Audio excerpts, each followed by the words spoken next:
Hello, good morning, जोहार। मैं हसनैन और आप देख रहे हैं न्यूज झारखंड। आज तारीख 17 नवंबर, दिन है शुक्रवार। समय हो चला झारखंड की खबरों को जानने का। आइए जानते हैं झारखंड की प्रमुख बड़ी खबरों को। मेरा ये चैनल सब्सक्राइब करें और मेरे हर अपडेट आपको मिले, इसके लिए बेल आइकन जरूर दबाइएगा। आप सभी को मेरी ढेर सारी शुभकामनाएं। प्रधानमंत्री की सुरक्षा में चूक को लेकर 3 पुलिसकर्मी निलंबित। प्रधानमंत्री नरेंद्र मोदी की रांची यात्रा के दौरान सुरक्षा में चूक के लिए 3 पुलिसकर्मियों को निलंबित कर दिया गया है। एक पुलिस अधिकारी ने बृहस्पतिवार को यह जानकारी दी। अधिकारी ने बताया कि बुधवार की सुबह भगवान बिरसा मुंडा स्मृति उद्यान सा स्वतंत्रता सेनानी संग्रहालय जाते समय एक महिला अप्रत्याशित रूप से दौड़ते हुए प्रधानमंत्री के काफिले के सामने आ गई थी। इस घटना के बाद निलंबन की कार्रवाई की गई।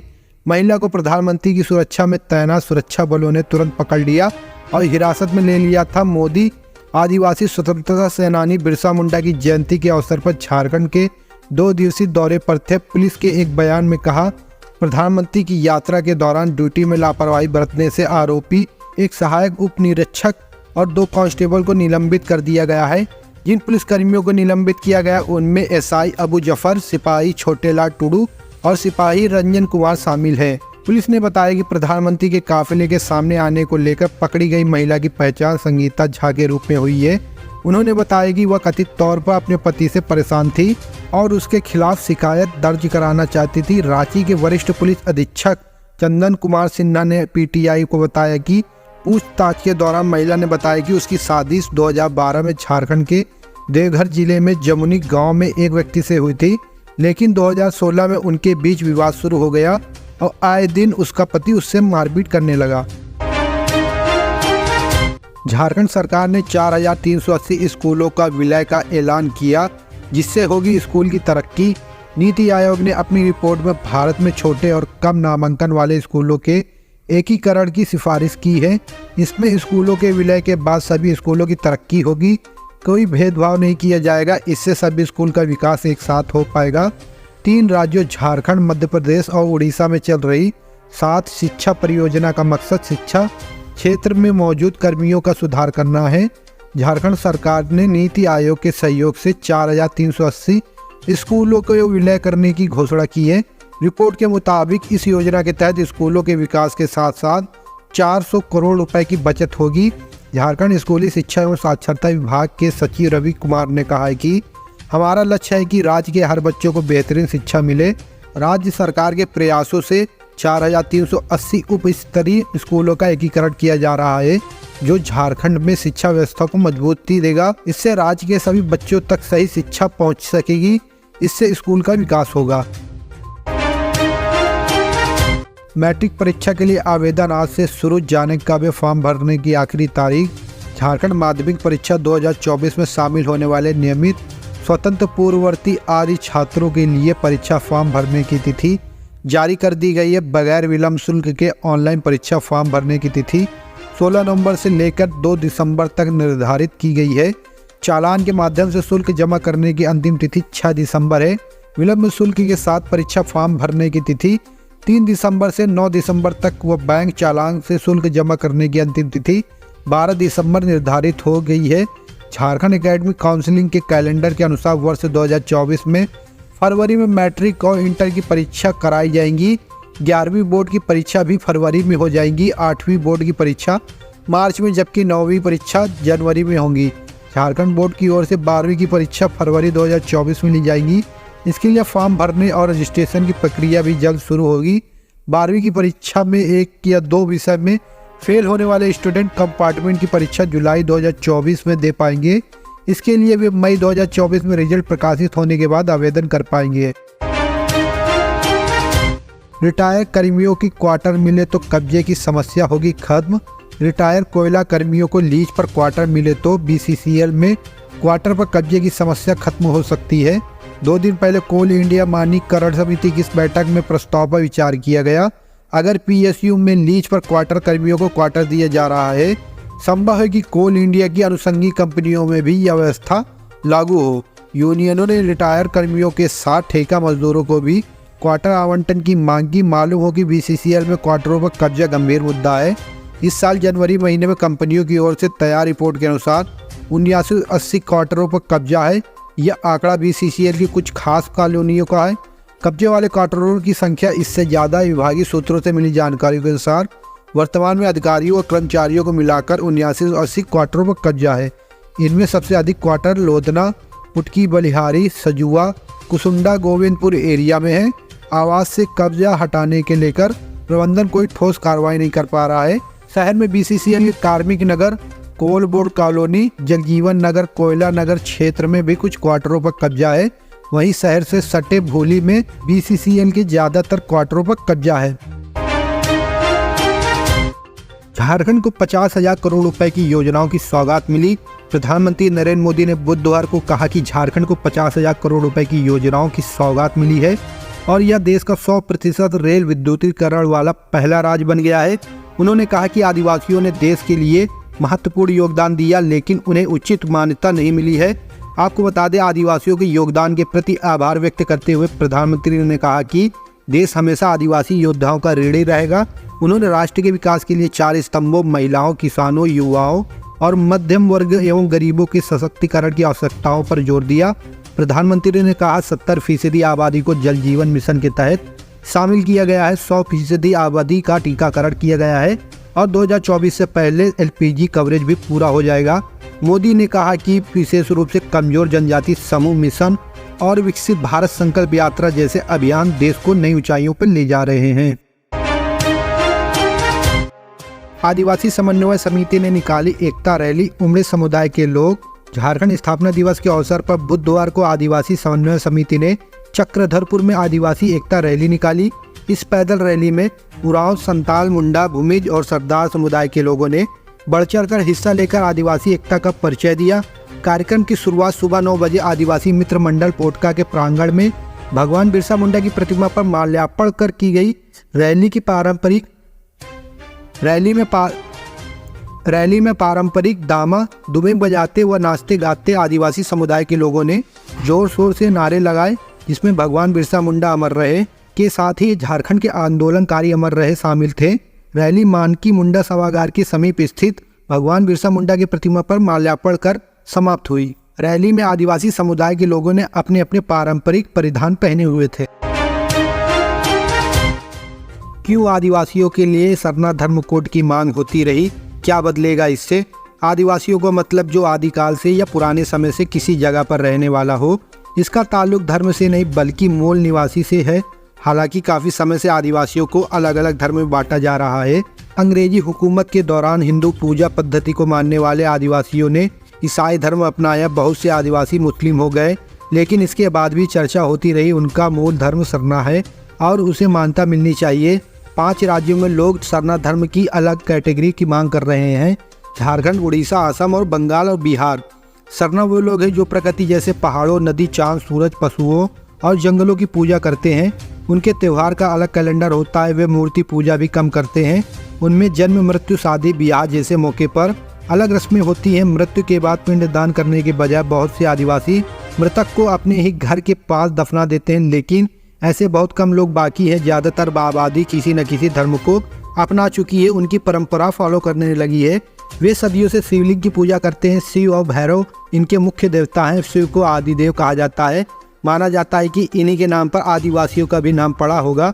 शिव और भैरव की पूजा हिंदुओं में भी होती है। इसके अलावा कई पर्व त्योहारों पर दोनों में ही प्रकृति पूजन भी होता है।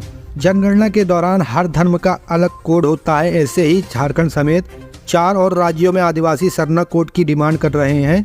अगर सेंटर इसे अप्रूवल दे दे तो सरना भी एक अलग धर्म हो जाएगा, जैसे हिंदू, मुस्लिम या बाकी धर्म होते हैं। नियमावली में संशोधन के बाद सीडीपीओ की नियुक्ति का रास्ता साफ। ऐसा होगा परीक्षा पैटर्न। झारखंड में नियुक्ति नियमावली में संशोधन के बाद झारखंड पब्लिक सर्विस कमीशन की ओर से 64 बाल विकास पदाधिकारियों की नियुक्ति की जाएगी। 3 घंटों की मुख्य परीक्षा में सफल होने पर ही नियुक्ति होगी।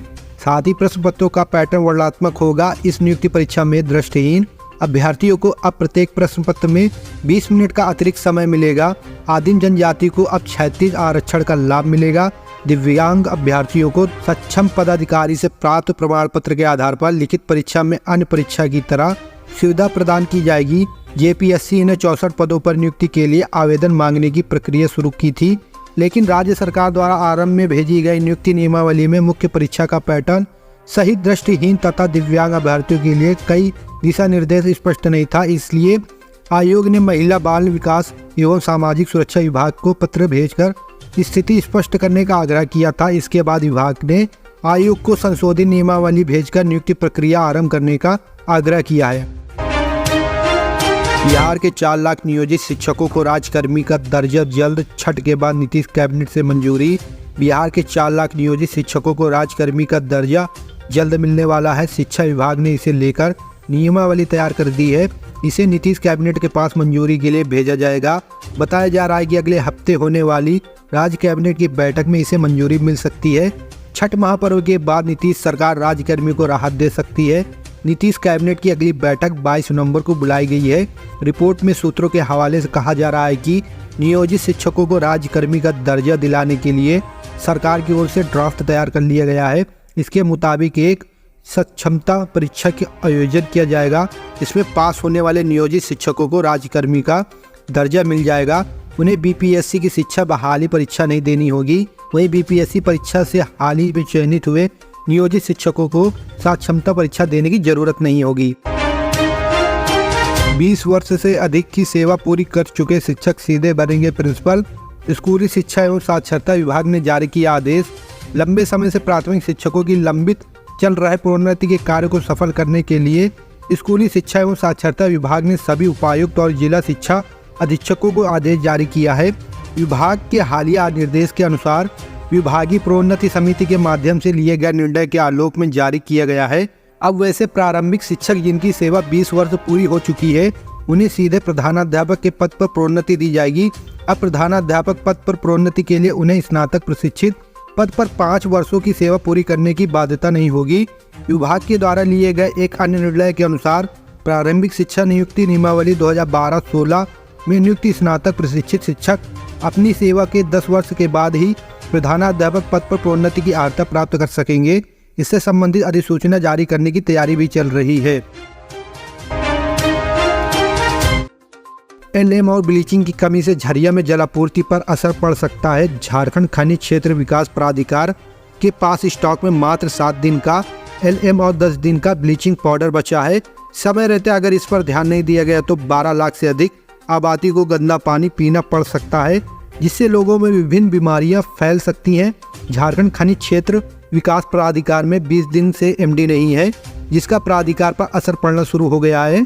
प्रशासनिक काम पूरी तरह से प्रभावित है। योजना पर पड़ रहा असर। झमाड़ा में 311 करोड़ रुपए से विकास कार्य किए जा रहे हैं। एमडी नहीं रहने पर कार्य की काफ़ी गति धीमी हो गई है। ओवरऑल धरातल पर 45% काम हुआ है, जबकि 2021 तक कार्य पूरा करना था। समय बढ़ाकर 2022 तक योजना पूरी करनी थी, लेकिन अब तक योजना पूरी नहीं हुई है। खूंटी में पीएम मोदी बोले, पहले सरकार खुद को जनता का माई बाप समझती थी, हमने सेवा की भावना से काम शुरू किया। प्रधानमंत्री नरेंद्र मोदी ने कहा कि देश आज हर तरफ सफलता के शीर्ष छू रहा है। 5 वर्षों में 13 करोड़ लोग गरीबी रेखा से बाहर निकले, इतना बड़ा परिवर्तन हुआ है। श्री मोदी ने कहा, 2014 से आपने जब से मुझे दिल्ली की गद्दी दी है, उसी दिन से सेवा काल शुरू हुआ है। हम सेवा करने आए हैं। पहले सरकार खुद को जनता का माई बाप समझती थी, हमने सेवा की भावना से काम शुरू किया। वंचितों को वरीयता दी। विकसित भारत का संकल्प गरीबों, माताओं, बहनों, नौजवानों, देश के किसानों को मोदी की गारंटी है। जब मोदी की गारंटी होती है तो आप जानते हैं गारंटी क्या होती है। मोदी की गारंटी यानी गारंटी पूरी होने की भी गारंटी। झारखंड राज्य स्थापना दिवस के मौके पर मुख्यमंत्री हेमंत सोरेन ने झारखंड की जनता को सौगात देते हुए मुख्यमंत्री ग्राम ग्रामीण योजना की शुरुआत की। नाम के अनुरूप इस योजना के तहत ग्रामीणों को इस योजना का लाभ मिलेगा। इसके तहत समाज में कई ऐसे वर्ग हैं जिन्हें मुफ्त में सफ़र करने का मौका मिलेगा। आइए पहले से जानते हैं कि वो कौन कौन से ऐसे नागरिक हैं जिन्हें मुफ्त सफ़र का लाभ मिलेगा। इस योजना के तहत 60 वर्ष से ऊपर वरिष्ठ नागरिक, सभी छात्र छात्रा, मानसिक रूप से विक्षिप्त, नेत्रहीन व्यक्ति, मूक बधिर, दिव्यांगजन, HIV संक्रमित, राज्य सरकार की विधवा पेंशन से आच्छादित महिलाएं और राज्य सरकार द्वारा मान्यता प्राप्त झारखंड आंदोलन शामिल है। इस योजना के तहत झारखंड के दूरवर्ती क्षेत्रों में परिवहन व्यवस्था का लाभ स्थानीय लोगों तक पहुंचाना है। राज्य सरकार के इस अभिनव प्रयोग से जहां ग्रामीण क्षेत्र के स्थानीय नागरिकों को लाभ मिलेगा, वहीं ट्रांसपोर्टर जो इस योजना से सहभागी बनेंगे उन्हें भी कई तरह की रियायतें देकर लाभान्वित करने की कोशिश सरकार ने की है।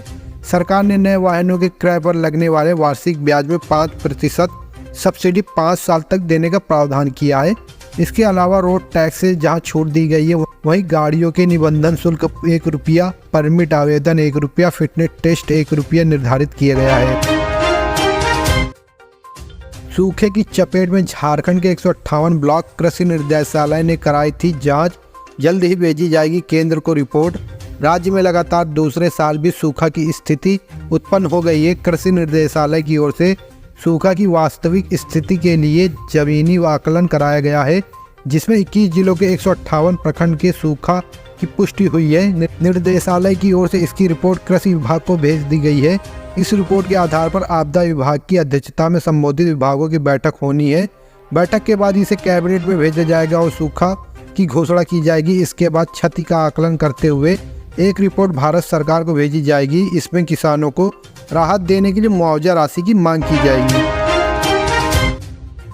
झारखंड में आज आसमान में आंशिक बादल छाए रहेंगे और मौसम शुष्क रहने की संभावना है। मौसम विभाग की माने तो 18, 19, 20 नवंबर को आसमान मुख्यतः साफ रहेगा और मौसम शुष्क रहेगा। 21 व 22 नवंबर को भी आसमान मुख्यतः साफ रहेगा और मौसम शुष्क रहने की संभावना व्यक्त की गई है। आपको बता दें कि महापर्व छठ का शुभारंभ 17 नवंबर यानी कि आज से हो रहा है। 4 दिवसीय महापर्व का समापन 20 नवंबर को होगा। महापर्व छठ को लेकर झारखंड की राजधानी रांची, इसके आसपास के इलाकों में मौसम का मिजाज कैसा रहेगा? मौसम विभाग की माने तो 17 नवंबर से लेकर 22 नवंबर तक आसमान मुख्यतः साफ रहेगा और मौसम शुष्क रहेगा। पिछले 24 घंटे में झारखंड का मौसम का मिजाज शुष्क रहा। सबसे अधिक उच्चतम तापमान 30 डिग्री सेल्सियस गोड्डा में दर्ज किया गया, जबकि सबसे कम न्यूनतम तापमान 13 डिग्री सेल्सियस गढ़वा में